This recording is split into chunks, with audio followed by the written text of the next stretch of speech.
नमस्कार बच्चों, नमस्कार स्टूडेंट, पेरेंट, टीचर, सब लोगों को मेरा नमस्कार। चलो अभी हम देख रहे हैं application of uniform circular motion, यानी कि रोटेशनल डायनामिक्स के जो हमारा रोटेशनल डायनामिक्स चैप्टर है उसमें कुछ एप्लीकेशंस है। वो एप्लीकेशंस हम थोड़े से लेने वाले हैं, यानी कि जो नया सिलेबस था और उस वक्त ये एप्लीकेशन पुरानी सिलेबस में नहीं थे, जबकि मैंने ये चैप्टर उस वक्त शुरू किया था।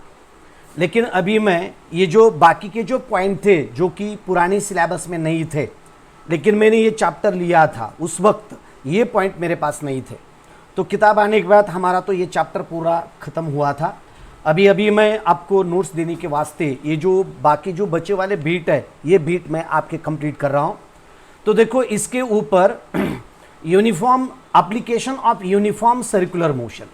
यूनिफॉर्म सर्कुलर मोशन यानी कि एक चीज़ है, समझो एक चीज़ अगर इस तरह से सर्कुलर मोशन कर रही है तो उसकी यूनिफॉर्म सर्कुलर मोशन हम कब कहते हैं कि उसका ईच एंड एवरी पॉइंट पे अगर उसकी वेलोसिटी कांस्टेंट है तो उसे हम यूनिफॉर्म सर्कुलर मोशन कह सकते हैं। और उसके कौन से एप्लीकेशन है और किस तरह से एप्लीकेशन इस्तेमाल किए जाते हैं इसके बारे में अभी हम यहाँ देख रहे हैं। ओके, बहुत सारे बच्चे हैं कि मेरा वेटिंग कर रहे थे, मैं थोड़ा सा इसका सेटिंग वगैरह कर रहा था क्योंकि थोड़ा सा दिन भर फिजिक्स केमिस्ट्री वगैरह पूरा चैप्टर का टाइम के वास्ते मुझे ये एडजस्ट करने नहीं हुआ था। तो अभी मैं थोड़ा सा आपका 10-15 मिनट लेके मैंने ये पूरा मटेरियल रेडी करके आपके लिए मैं पढ़ा रहा हूँ। तो दोस्तों मेरी तरफ से थोड़ा सा आपको लेट हुआ, इसलिए सॉरी कहता हूँ। चलो, तो application of uniform circular motion, तो कौन से ये पहला एप्लीकेशन मैं आपके सामने रख रहा हूं, वेल और वॉल। वेल और वॉल, थोड़ा सा ये वीडियो हमारा लंबा हो सकता है, मैं इसके ऊपर थोड़ा सा एक्सप्लेनेशन देने वाला हूं। थोड़ा सा 1 घंटे का हमारा वीडियो बन सकता है, तो आप मेरे साथ बने रहिए। अगर आपको ये एप्लीकेशन अच्छी तरह से आपको समझ लेने हैं तो ये वीडियो आपको एंड तक देखना होगा। अगर ये आप एंड तक देखते हैं तो ये कंसेप्ट पूरे के पूरे कंसेप्ट आपके समझ में आ जाएंगे। ओके, अगर अंदर ही इसे आप स्किप करोगे तो ये कंसेप्ट आपको समझ में नहीं आएगा, ये एप्लीकेशंस आपके समझ में नहीं आएगा।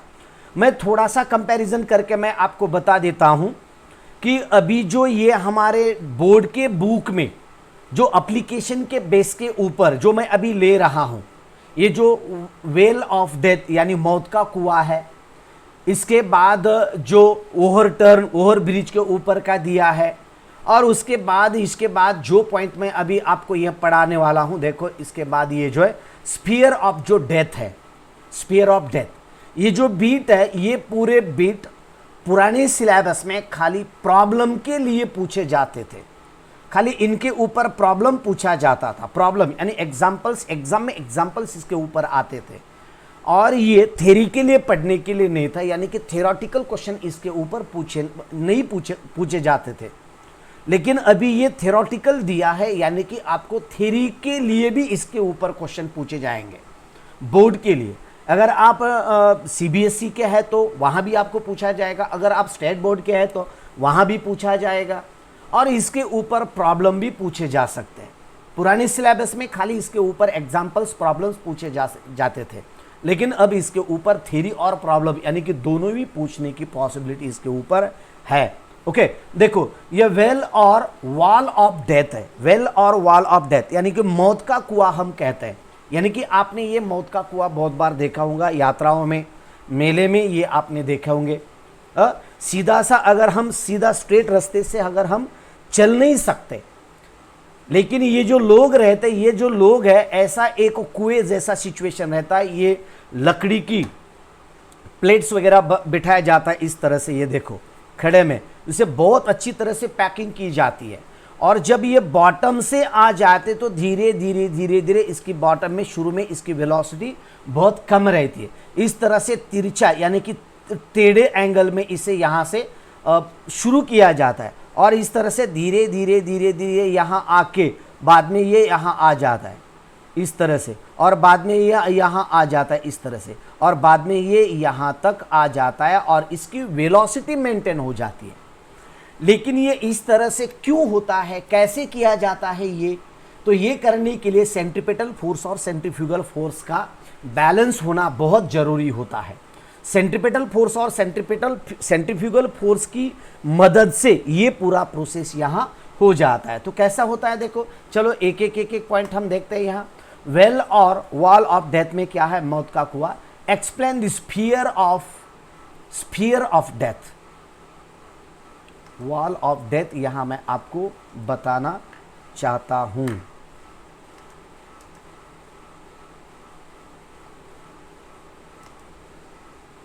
ये देखो गड़बड़ी में ऐसा हो जाता है।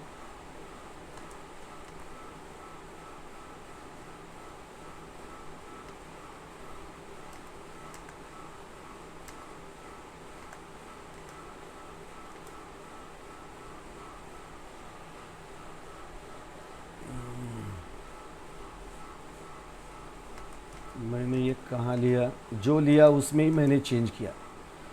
जो स्लाइड शोज बनाए थे मैंने, ये देखो मेरा ये जो मटेरियल था, ये गड़बड़ी में जिसके ऊपर मैंने मटेरियल बनाया था उसके ऊपर ही ये गलत हो गया, स्फीयर ऑफ डेथ का आ गया। चलो स्फीयर ऑफ डेथ ही मैं आपको थोड़ा सा चेंज करता हूँ, एक minute.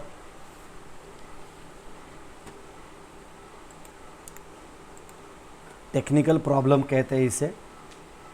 Explain the sphere of death.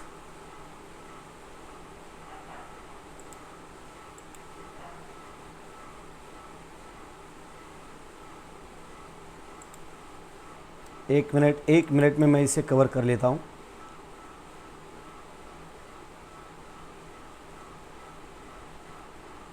जो मैंने मटेरियल बनाया था उसके ऊपर ही कॉपी पेस्टिंग करते वक्त जल्दी में लफड़ा हो गया।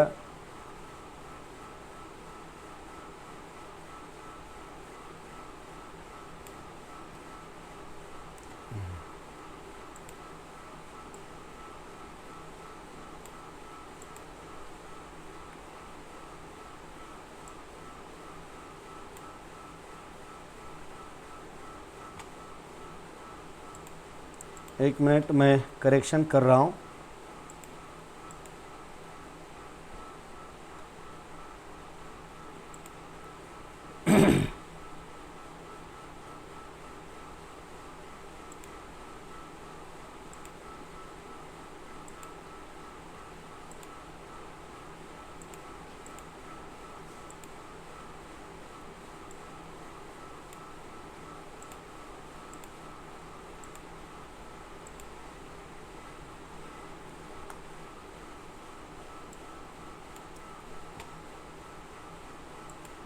बना के रखा था फिर भी कुछ फ़ायदा नहीं हुआ।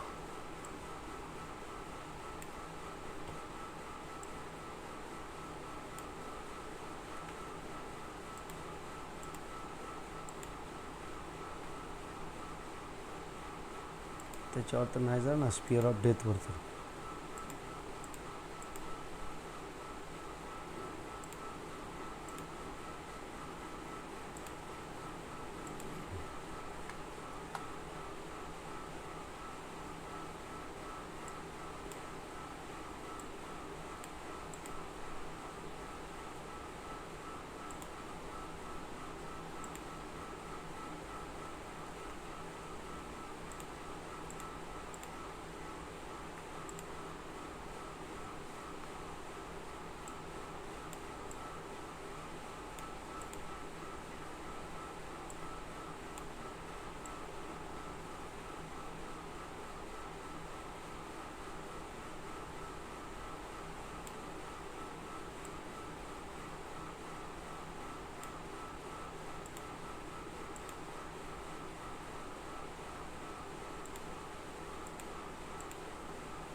चलो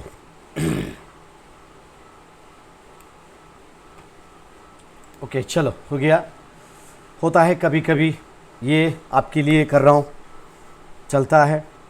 आप बोलेंगे फिर आपके बच्चे पढ़ रहे हैं ना और खाली हमारे लिए बोल रहे हैं ना, बहुत शान है सर आप। वैसे नहीं, थोड़ा सा हुआ मटेरियल करते करते वक्त, थोड़ा सा इधर हुआ। चलो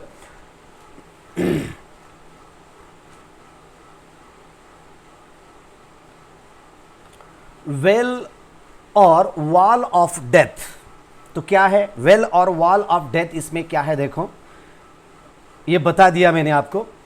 आगे का पॉइंट हम यहां देखने वाले हैं। वेल और वॉल में क्या है?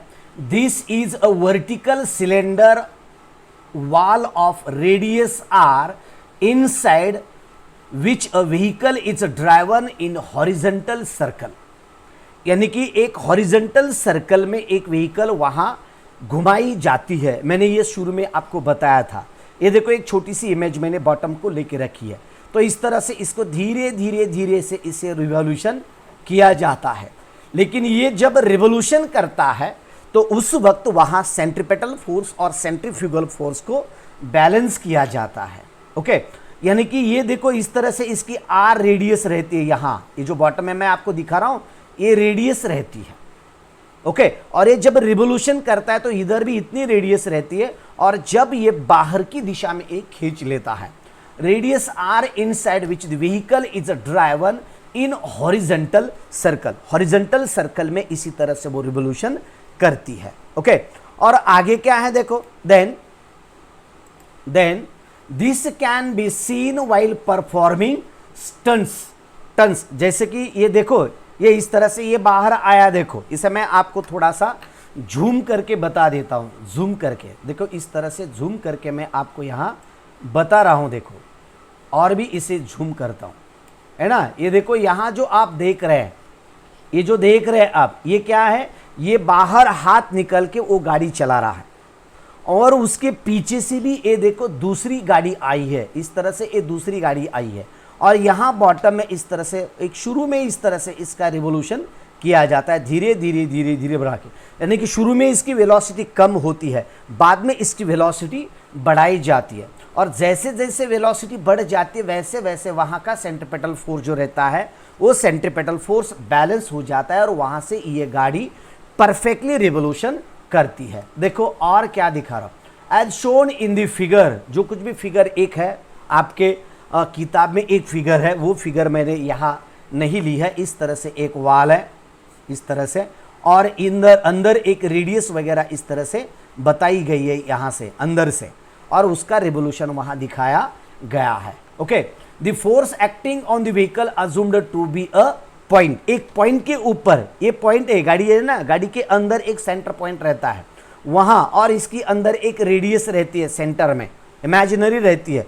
जैसे कि आपको मैं ये एक देखो, इस तरह से एक बाउल दिखा रहा हूं, एक कांच का बाउल है। देखो यहां एक अंदर एक सेंटर रहता है, और इस तरह से जैसे ये अंदर से रहता है उसी तरह से वो वेल भी रहती है। ओके, और आगे क्या होता है देखो, आवाज सर, आवाज पुढे मागे होतोय, पुढे मागे आवाज होतोय का? नेटवर्कचा प्रॉब्लेम असेल, माझ्याकडनं तर व्यवस्थित आहे। ओके, नेटवर्कचा तुमचा प्रॉब्लेम असेल। The vertical, okay, as shown in the figure में दिखाया गया आपको किताब में। Okay, force acting on the vehicle जो रिवोल्यूशन करते हैं उसके ऊपर फोर्स एक्ट हुआ जाता है। इस तरह से ये देखो, ये है, और इसके ऊपर इस तरह से एक फोर्स अप्लाई किया जाता है। नॉर्मल रिएक्शन एन, देखो the force acting on the vehicle assumed to be at a point R. वो कौन से फोर्स होते हैं? Normal reaction N acting horizontally. Normal reaction यानी कि नॉर्मल रिएक्शन बोले तो ये जो सरफेस रहता है, ये सरफेस पे एक परपेंडिकुलर फोर्स रहता है इस तरह से। ये देखो, मैं ये बॉल दिखा रहा हूं, ये बॉल, ये अंदर से, अंदर की डायरेक्शन में अगर मैं दिखाना बोले तो थोड़ा सा पॉसिबल नहीं होता। ये अंदर की साइड में इस तरह से अंदर से ये फोर्स रहता है, और ये जो वॉल रहता है, समझो ये वॉल है, अंदर की वॉल है, इसके ऊपर इस तरह से फोर्स रहता है, ये परपेंडिकुलर फोर्स रहता है यहाँ इस तरह से, perpendicular. Okay, horizontal, acting horizontally towards the centre की तरफ। ये अगर अब परफेक्टली सेंटर होगा इस तरह से अगर ये परफेक्टली सेंटर है, ये सेंटर होगा, ये उसके अगर ये इस तरह से अगर ये वॉल्स है, देखो इस तरह से, ये बहुत अच्छी तरह से ड्रॉ किया मैंने, शाबाश, बहुत अच्छी तरह से ड्रॉ हुआ। अभी तक ड्रॉ नहीं कर पाया मैं क्योंकि ये स्लाइड होता है थोड़ा सा पेन। तो ये देखो इस तरह से, इसका सेंटर इस तरह से बॉटम तक आएगा ऐसे। ओके, ये जो व्हीकल रहेगी ना, ये व्हीकल अंदर से इस तरह से ये रिवोल्यूशन करेगी, और ये जो रेडियस होगी, ये रेडियस आर होगी। रेडियस कौन सी होगी? ये रेडियस आर होगी। देखो इसे ही, खाली इसको ही मुझे निकालना होगा, नहीं तो पूरा ये जाएगा जो मैंने ड्रॉ किया है ए बी। ओके, इस तरह से ए सेंटर होगा। ओके, आगे क्या है? N acting horizontally and toward the centre, यानी कि अगर ये है इस तरह से, तो इस तरह से ए नॉर्मल फोर्स इसके ऊपर एक्टिंग किया जाता है। नॉर्मल यानी कि ये जो सरफेस रहता है, सरफेस और ये इमेजिनरी लाइन रहती है, दोनों के बीच 90 डिग्री का एंगल होता है। यानी कि इस तरह से वॉल है और इस तरह से जा रहा है, तो इस तरह से इसका फोर्स होता है, वॉल, ये इस तरह से वॉल होती है। और नॉर्मल बोले तो ये फोर्स सेंटर की तरफ होता है। ओके, अगर ये सेंटर की तरफ होता है तो देखो, ये मुझे जो आदत है ये स्क्रैच करने की, खाली एक बटन दबा देता हूं तो ये पूरा स्क्रैच हो जाता है। ओके, देखो, और आगे क्या है? Weight mg acting vertically downwards. जो व्हीकल रहता है, ये जो व्हीकल है, इसका वेट किधर रहता है? डाउनवर्ड डायरेक्शन में वेट रहता है, और ये जो सेंट्रीपेटल फोर्स रहता है वो सेंटर की तरफ ही अंदर रहता है, ये सेंटर की तरफ रहता है इस तरह से। जो ये सेंटर है और ये अंदर इस तरह से काम करता है, और ये जो व्हीकल रहेगी, ये व्हीकल का वेट इस तरह से डाउनवर्ड डायरेक्शन में रहता है। ओके, उसके बाद देन देखो mg एक्टिंग वर्टिकली डाउनवर्ड, और तीसरा क्या है? The force static friction. Force of static friction बोले तो ये जो सरफेस रहता है, ये जो वेल का सरफेस रहता है, ये सरफेस के ऊपर गाड़ी के जो टायर रहते हैं, वो टायर वहां फ्रिक्शन करते हैं, इसे कहते हैं force of static friction. That is the Fs acting vertically upward between the vertical wall and the tyre. Vertical wall and tyre, इन दोनों के बीच एक टाइप का फोर्स ऑफ फ्रिक्शन रहता है, that force of friction. Okay, आगे हम इसे आपको मैं अच्छी तरह से यहां पढ़ाने वाला हूं, देखो इस तरह से। ओके, देन आगे का पॉइंट क्या है? Then the static friction because it has the prevent the downward slipping. Static friction जो रहता है, यानी कि वॉल, जो व्हील की वॉल रहती है, वो वॉल और टायर, इनके बीच एक फ्रिक्शनल फोर्स रहता है। जैसे कि वो व्हीकल वहां से जब रिवोल्यूशन करती है, वो तो नीचे स्लिप होने से उसे अवॉइड किया जाता है, यानी कि नीचे ना आए, इसीलिए उसका स्टैटिक फ्रिक्शन का काम होता है। It's magnitude is equal to mg। उसकी जो मैग्नीट्यूड रहती है वो कितनी रहती है? mg के बराबर, यानी कि mg जो डाउनवर्ड डायरेक्शन में जो व्हीकल रहती है, उसका वेट क्या लिया जाता है? mg लिया जाता है, और वो frictional force is equals to mg के बराबर होता है। As this is only upward force, और उसे हम ओनली अपवर्ड फोर्स कहा जाता है, इस तरह से। ओके, और आगे देखो क्या है? देन आगे का पॉइंट मैं आपको यहां बता रहा हूं। Then the normal reaction n is this the resultant centripetal force. Normal reaction वो क्या आता है? रिजल्टेंट सेंट्रीपिटल फोर्स होता है। This force only that can balance the centripetal force. वो खाली सेंट्रीपिटल फोर्स यहां बैलेंस करता है, और किस तरह से बैलेंस करता है मैं आपको यहां एक फिगर के जरिए मैं आपको यहां बता रहा हूं। 10 the magnitude, 10 in the magnitude, उसकी मैग्नीट्यूड क्या होती है?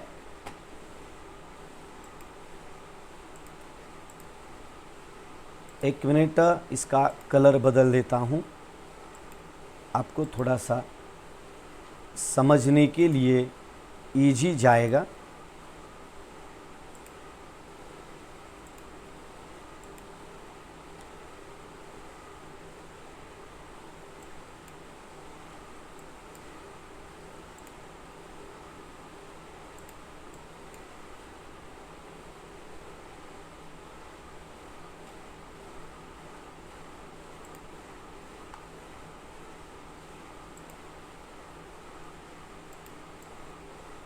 ओके देखो समझ दिख रहा है। ओके तो इस तरह से सेंट्रीफ्यूगल फोर्स है बैलेंस किया जाता है। और एक बार the normal reaction N is this resultant centripetal force, ये देखो ये है रिजल्टेंट सेंट्रीपेटल फोर्स और only force that can balance the weight, और खाली वो वेट को बैलेंस करता है। ये गाड़ी का जो वेट रहता है ना उसे बैलेंस करने के लिए उसका इस्तेमाल किया जाता है। तो देखो ये n is equals to normal reaction n is equals to M R omega square, और वो क्या है सेंट्रीपेटल फोर्स है। And this centripetal force is equals to, मैंने बहुत अच्छी तरह से सेंट्रीपेटल फोर्स में मैंने आपको डेरिवेशन दी है, वहां का वीडियो आप देख सकते हैं। तो M R omega square is equals to M V square by R है। और ये जो वेट रहता है this weight is equals to, ये देखो weight is equals to M G is equals to F S है, M G is equals to F S, M G is equals to F S के बराबर यहां बताया जाता है। This M G is equals to F S, F S बोले तो static friction है टायर और वॉल के बीच का। The force of static friction is always less than और equal of mu S N, mu S N, mu बोले तो this is the force of friction, force of friction रहता है। और this F S is always less than the mu S N, that is the M G is always less than the mu S, that is equals to M V square by R है। अगर हम इसे M G के बराबर, ये देखो ये M M both get cancel, अगर ये दोनों एम एम कैंसल हो जाते हैं तो आगे का क्या बचेगा, तो this is the G is equals to G is always less mu S V square divided by R. और अगर हम इसे V के बराबर लिख देते हैं तो V is equals to, V is greater than always greater than R G by mu S, इस तरह से आता है। उसके बाद अगर हम इसका स्क्वायर रूट लेते हैं तो V is equals to under root क्या आएगा आर जी म्यू एस, ये टर्म यहां आती है। यानी कि इनका अगर हम बैलेंस करते हैं तो रिजल्टेंट वैल्यू इसकी इस तरह से आती है। ये रहा वेल और वॉल ऑफ डेथ, इस तरह से। कुछ समझ में आया क्या? अगर कुछ डाउट है, यस यस, जो बच्चे देख रहे हैं मैं उनको यहां बताना चाहता हूं कि मैं पीडीएफ फॉर्म के नोट्स मैं देने वाला हूं, इसीलिए तो जल्दी कर रहा हूं थोड़ा सा। ये कल मुझे करना है फाइनल काम, क्योंकि काम ये नोट्स में इस तरह से देने वाला हूं कि ऊपर क्वेश्चन रहेगा, क्वेश्चन के नीचे अपनी वीडियो की लिंक रहेगी और वीडियो के लिंक के नीचे अपना ये डिस्क्रिप्शन रहेगा। यानी कि अगर आप मोबाइल में नोट्स है तो मोबाइल के उसके लिंक के ऊपर आप क्लिक करोगे तो सीधा वीडियो देख पाओगे, और उसके बाद नीचे की जो डिस्क्रिप्शन है वो डिस्क्रिप्शन आप पढ़ पाओगे। यानी कि क्वेश्चन है उस, वहाँ वीडियो भी है और वहाँ डिस्क्रिप्शन भी है। मैंने जो कुछ भी पढ़ाया है उसका वीडियो आपको नोट्स के ऊपर देखने को मिलेगा क्लिक करने के बाद। अगर बच्चे बोलेंगे सर फिर हमने अगर प्रिंट कर लिया कागज़ का और प्रिंट करके कागज़ के ऊपर हम क्लिक करेंगे तो वीडियो देखने को मिलेगा क्या? नहीं मिलेगा। आपको ये मोबाइल और कंप्यूटर के थ्रू ही ये आपको करना पड़ेगा। अगर आप उसका प्रिंट करके करोगे तो ये नहीं होगा, अगर उसका वर्ड में वगैरह इस तरह से ये है, इसलिए मैं आपको ये कर रहा हूँ। चलो, ये बच्चे बहुत सारे बच्चे हैं, मैं लास्ट में नाम ले लेता हूँ सबका। मैं आपको ये पूरा पॉइंट पढ़ाना है। देखो इसके बाद ये आगे का पॉइंट हम देखते हैं, ये कौन सा है? Sphere of death. ये भी बहुत इजी है। वॉल ऑफ डेथ का हमने बहुत अच्छी तरह से देखा, वॉल और वेल ऑफ डेथ देखा। इसके बाद आप स्फीयर ऑफ डेथ देख रहे हैं। तो ये है वर्टिकल सर्कुलर मोशन का एग्जाम्पल, वर्टिकल सर्कुलर मोशन का एप्लीकेशन है। ओके, एक एग्जाम्पल ये देखो, इस तरह से अंदर हॉरिजॉन्टल रिवोल्यूशन करते हैं। हॉरिजॉन्टल रिवोल्यूशन करने के बाद ये बाद में वर्टिकल हो जाते हैं। देखो आपको यहाँ दिख रहा होगा, इस तरह से ये शुरू में हॉरिजॉन्टल डायरेक्शन में फिरते हैं और उसके बाद ये वर्टिकल डायरेक्शन में भी फिरते हैं। वर्टिकल डायरेक्शन का यहाँ थोड़ा सा आया नहीं है। ओके देखो, राइट, देखो यहाँ वर्टिकल डायरेक्शन भी आ गया। देखो ये शुरू हो रहा है इसका, ये देखो शुरू हुआ, धीरे धीरे धीरे ये ऊपर गए और देखो इस तरह से ये वर्टिकल डायरेक्शन से ही, अब भी देखो ये वर्टिकल डायरेक्शन से ये रिवोल्यूशन कर रहे हैं, हॉरिजॉन्टल और बाद में वर्टिकल। वर्टिकल बोले तो वर्टिकल सर्कुलर मोशन होता है। ओके, देखो और एक बार देखो इसे, देखो इस तरह से है, ये हॉरिजॉन्टल पे है अभी, ये बाद में इस तरह से वर्टिकल डायरेक्शन में आ जाएंगे। ये देखो वर्टिकल डायरेक्शन में इस तरह से ये रिवोल्यूशन कर रहे हैं, वर्टिकल डायरेक्शन में रिवोल्यूशन हुआ। ओके, इस तरह से ये वीडियो है। चलो आगे का पार्ट मैं आपको बता देता हूं। यहाँ ये देखो आप नीचे भी देख सकते हैं, ये वीडियो रनिंग है। तो देखो, explain the sphere of death, this is the popular show in the circus. ये सर्कस में पॉपुलर शो है, सर्कस में हर एक सर्कस में ये शो होता है। ओके, एक दरवाजा रहता है, देखो ये दरवाजे रहते हैं और बाहर से बंद किए जाते हैं, बाहर से अंदर से उसका पैकिंग किया जाता है। ओके, उसके बाद क्या होता है यहाँ, during this the two wheeler rider motorcycler और riders undergo rounds inside the hollow sphere. ये अंदर हॉलो स्फीयर में ये राउंड करते हैं। ठीक है, और क्या है, starting the small horizontal circle, शुरू में यहाँ ये शुरू में इस तरह से, देखो ये शुरू की मोशन है, शुरू में स्टार्ट कर रहे हैं, धीरे धीरे यहाँ से शुरू होता है, ये देखो इस तरह से, ये शुरू में इस तरह से शुरू होता है और ये बाद में ऊपर आ जाते हैं और इस तरह से इनकी वेलोसिटी वो बढ़ाते हैं, बढ़ाते ज़्यादा हाईएस्ट वेलोसिटी होने के बाद इस तरह से ये वर्टिकल डायरेक्शन में रिवोल्यूशन करते हैं। They eventually perform the revolution along the vertical circles, starting the small horizontal circles, they eventually perform the revolution along the vertical circles। ये vertical circles में revolution करते हैं। The dynamics of this vertical circular motion is the same as that of the point of mass tied to the string। जैसे कि the dynamics of vertical circular motion is the same, ऐसे same होता है। कैसे, अगर एक string लिया हमने और उसे एक छोटा सा पत्थर बांध के अगर वर्टिकल सर्कुलर मोशन में अगर उसे हमने रिवोल्यूशन किया, वर्टिकल सर्कुलर मोशन में अगर उसे रिवोल्यूशन करता है तो सेम उसी ही तरह ये जो अंदर मोटरसाइकिल वाले रहते हैं ये भी इसी तरह से वर्टिकल सर्कुलर मोशन में रिवोल्यूशन कर, is the same as that of the point of mass tied to the string except that the force due to tension.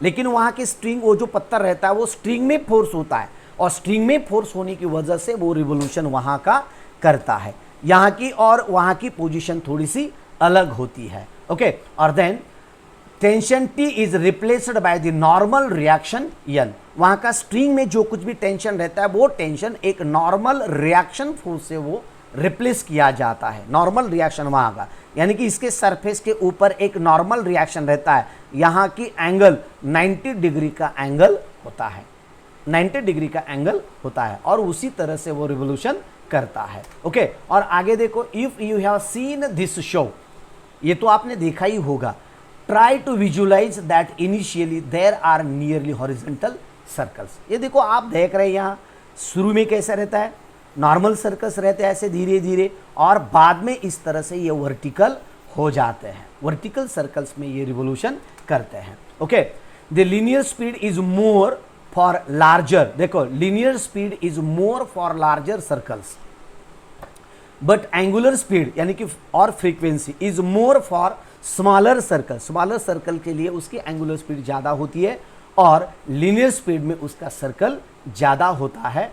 Then while starting और स्टॉपिंग करने के लिए भी वहाँ उसकी सर्कल बहुत छोटा होता है और ये आगे बढ़ जाता है और वर्टिकल सर्कल में जब करता है तो उसकी एंगुलर स्पीड बढ़ जाती है। This is as per theory of conical pendulum, as conical pendulum के जैसे ही यहाँ होता है। वर्टिकल सर्कल के बारे में यहाँ वर्टिकल सर्कल और कोनिकल पेंडुलम इस तरह से पूरी चीज़ें यहाँ होती है। इसके बाद हम अभी देखने वाले हैं vehicle eight top of convex over bridge, यानी कि आपको मालूम है एक समझो ऐसा ब्रिज रहता है ना, ब्रिज रहता है। ये ब्रिज अगर प्लेन है तो यहाँ की वहाँ की कंडीशन इस तरह से रहते हैं। बहुत सारे ब्रिजेस ऐसे रहते हैं कि ये इस तरह से कर्व्ड रहते हैं, कॉन्वेक्स रहता है और जब व्हीकल ऐसे स्टॉप पे जाती है, थोड़ी सी फास्ट मोशन में जाती है तो बहुत बार अगर वो ब्रिज नियरेस्ट है, छोटा सा ब्रिज है, तो वहाँ का जो व्हीकल रहते हैं, ये व्हीकल और रोड का सरफेस दोनों के बीच का बहुत बार जो कांटेक्ट रहता है वो कांटेक्ट लूज होता है। और ब्रिज के ऊपर अगर कोई व्हीकल, छोटा ब्रिज है और ब्रिज के ऊपर अगर व्हीकल जा रही है तो वहाँ बहुत बार, बहुत कंडीशन में वहाँ एक्सीडेंट होने की चांसेस होते हैं। देखो, explain the vehicle at the top of convex over bridge. Convex over bridge से अगर कोई व्हीकल जा रही है तो वहाँ की कंडीशन कौन सी होती है, ये मैं आप ये बताने वाला हूँ। देखो, from figure shows a vehicle at the top of convex over bridge, at the top of convex over bridge में from the figure shows that the vehicle at the top of convex over bridge, ये देखो ये bridge है, इस तरह से convex है और उसके ऊपर ये व्हीकल इसी तरह से जा रही है। Okay, the part of vehicle circular motion, यानी कि यहाँ क्या करती है, कुछ डिस्टेंस के लिए ये व्हीकल एक सर्कुलर मोशन परफॉर्म करती है। अगर उसकी वेलोसिटी वहाँ बहुत ज़्यादा होती है तो ये सरफेस को चिपक के जाने के बजाय यहाँ का कांटेक्ट लूज होता है और ये व्हीकल ज़मीन पे गिर जाती है। और वहाँ की व्हीकल स्पीड कितनी होगी, वहाँ का फोर्स कितना होगा, ये आपको डिटरमाइन करने के लिए प्रॉब्लम पूछा जाता है। ओके, गुड़ खाता हूँ, थोड़ा सा आवाज़ मेरा थोड़ा सा कम आ रहा है, सुबह से बोल रहा हूँ। ओके, देखो, force acting on the vehicle are, ये जो व्हीकल है ना, यहाँ की ये जो व्हीकल है, यहाँ कौन से फोर्स काम करते हैं, तो देखो वेट EMG, ये देखो this is the weight EMG in downward direction. B normal reaction force, normal reaction force है, देखो यहाँ का ए नॉर्मल रिएक्शन फोर्स है, both along the vertical line top most position, ये देखो वर्टिकल लाइन में इस तरह से ये काम करते हैं। लेकिन ये जो रोड होता है इसकी कहीं ना कहीं अगर कर्वेचर भी हुआ तो उसकी कहीं ना कहीं रेडियस हो जाती है, रेडियस होती है उसकी रेडियस, लेकिन जमीन के अंदर उसका सेंटर हो जाता है, सेंटर जमीन के अंदर रहता है। ओके, अगर सर्कल बहुत ही शॉर्ट है, ब्रिज ऐसा शॉर्ट है तो उसका सेंटर जमीन के ऊपर आएगा। लेकिन इसी तरह से समझो ये सरफेस है और इस तरह से है तो ये सेंटर यहाँ आएगा। लेकिन इस तरह से ये ब्रिज है, इस तरह से है, ओके, इस तरह से ये ब्रिज है, लंबा है ब्रिज, तो इसका सेंटर जमीन के अंदर आ सकता है, वो पिलर में से आएगा। यहाँ जो पिलर रहेगा ना, ये पिलर में से अंदर रहेगा, पिलर में से। ओके, तो आगे का देखो, the resultant of these two must provide the necessary centripetal force, एक नेसेसरी सेंट्रीपेटल फोर्स प्रोवाइड किया जाएगा vertically downwards if the vehicle is at the upper most position,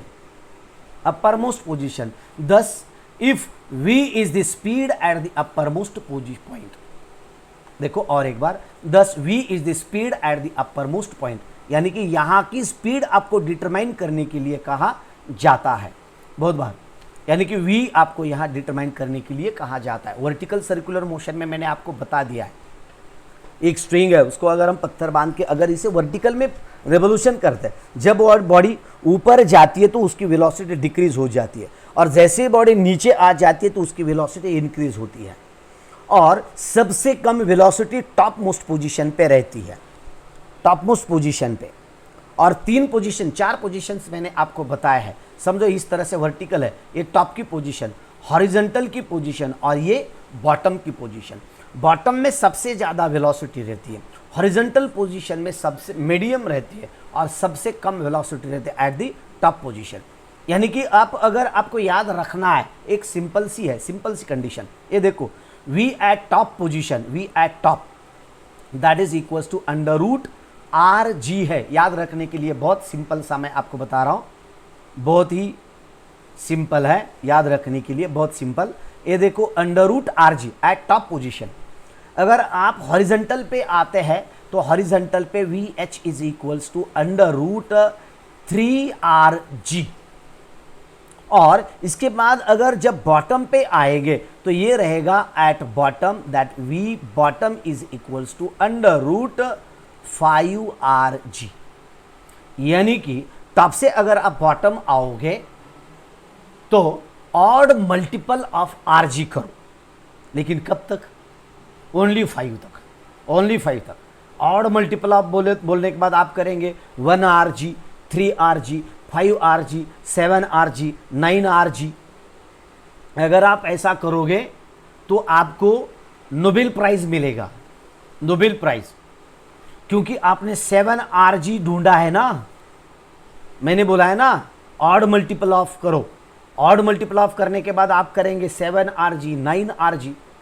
तो जो पेपर चेक करने वाला जो टीचर रहेगा वो बाल नोच नोच के रोएगा वो, और आपको नोबेल प्राइज दे देगा, क्योंकि 7Rg एंड 9Rg तो यहाँ नहीं है, आपने तो 9Rg लिख दिया, यानी कि आपने नया इन्वेंशन किया, और नया इन्वेंशन करने वाले लोगों को नोबेल प्राइज मिलता है, आपको वो मिल जाएगा। लेकिन वो नोबेल प्राइज मत लिया करो, खाली 5Rg तक लिखो। ये इसलिए नोबेल प्राइज का एग्जांपल दे रहा हूं कि आपको याद रहे, आपको याद रहे। क्या याद रहे? ये देखो √Rg, खाली Rg। उसके बाद आप हॉरिजॉन्टल पे आए तो √3Rg, और उसके बाद आप बॉटम पे आए तो √5Rg, यानी कि वेलोसिटी बढ़ती गई। टॉप पे सबसे कम, उसके बाद 3 से मल्टीप्लाई किया, उसके बाद 5 से मल्टीप्लाई किया, यानी कि वेलोसिटी बढ़ गई। समझ में आया? ओके, समझ में आया ना? ठीक है, बहुत अच्छे, बहुत अच्छे। और एक खाना खाओ, थोड़ा सा ज़्यादा खाना खाओ। ओके, आगे के बाद v is the speed at the upper most position. यहाँ की पोजिशन की वेलोसिटी मैंने आपको बता दी है। देखो, और यहाँ की क्या होती है? तो mg, ये देखो point, that is the mg is mg minus n। जो कुछ भी वेट रहेगा उसी वेट में से नॉर्मल रिएक्शन माइनस हो जाता है, नॉर्मल रिएक्शन माइनस हो जाता है। जैसे कि मैंने आपको वर्टिकल सर्कुलर मोशन में बता दिया है, mg माइनस टी दिया है क्या? देखो वहाँ टेंशन वहाँ माइनस हो जाता है mg में से। Okay, then as the speed is increased, उसकी स्पीड इंक्रीज होती है टॉप से बॉटम पे आने के बाद, n गोज ऑन डिक्रीजिंग, उसका n डिक्रीज होता है। Normal reaction is an indication, normal reaction का इंडिकेशन हो जाता है। और ये देखो of normal reaction of contact. Okay, this for just maintaining contact n is equals to 0। This imposes an upper limit on the speed, upper limit on the speed. इस तरह से मैं आपको यहां बता रहा हूं। ओके, इस तरह से देखो,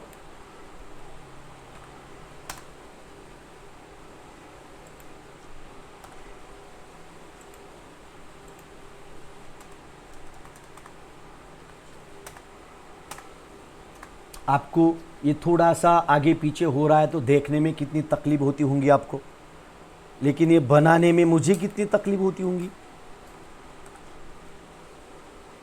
आगे पीछे हो रहा है इतना। ओके, चलो ये देखो इस तरह से, as the speed is increased n goes on decreasing, n decrease होता है। Normal reaction is an indication of contact, contact indicate करने के लिए इसका इस्तेमाल किया जाता है। जैसे जैसे n कम होगा वैसे उसके कॉन्टैक्ट कम हो जाता है। Thus for just maintaining the contact that n is equals to 0, and then thus this imposes an upper limit on the speed, maximum speed, और that v max is equals to √Rg। मैंने ये top पे बताया था आपको vertical circular motion में। v max यानी कि यहाँ जो टॉप पोजीशन है, यहाँ का कॉन्टैक्ट लूज ना होने के लिए वहाँ की मैक्सिमम ज़्यादा से ज़्यादा वेलोसिटी कितनी रिक्वायरमेंट है, ये डिटरमाइन करने के लिए आपको एग्जाम्पल में पूछा जाता है। What is the maximum velocity of the vehicle at the top most position of bridge?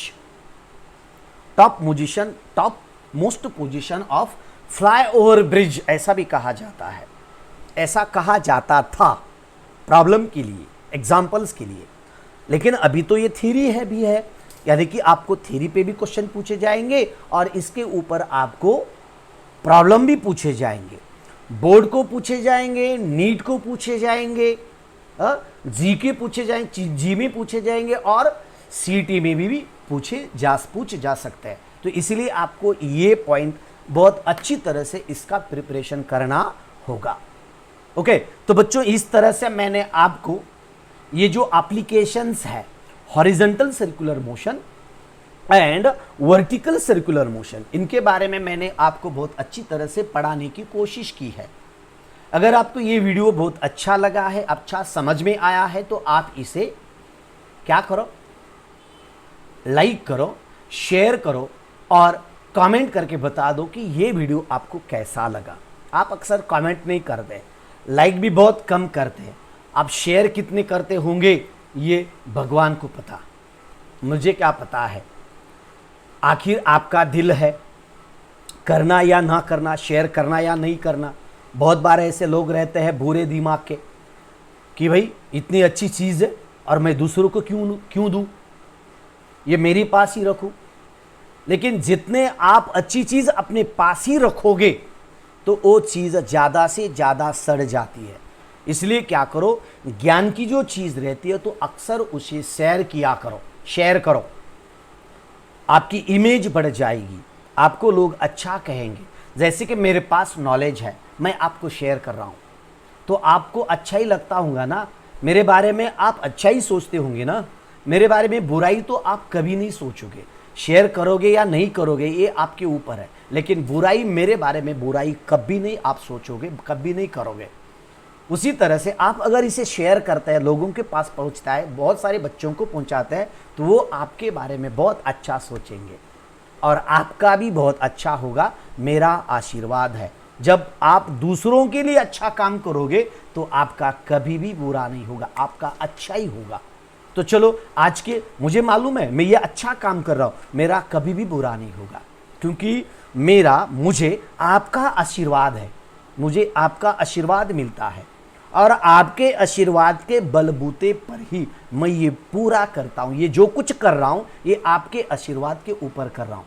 आप बोलेंगे सर तो हम तो आपके स्टूडेंट हैं और हमारा आपको कैसा आशीर्वाद रहेगा, वैसे नहीं रहता।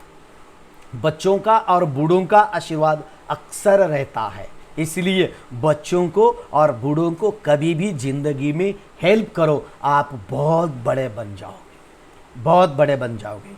तो आज के लिए बस इतना ही, अभी ठहरते हैं, जल्दी मिलते हैं नेक्स्ट वीडियो में। तब तक जय हिंद, जय भारत दोस्तों।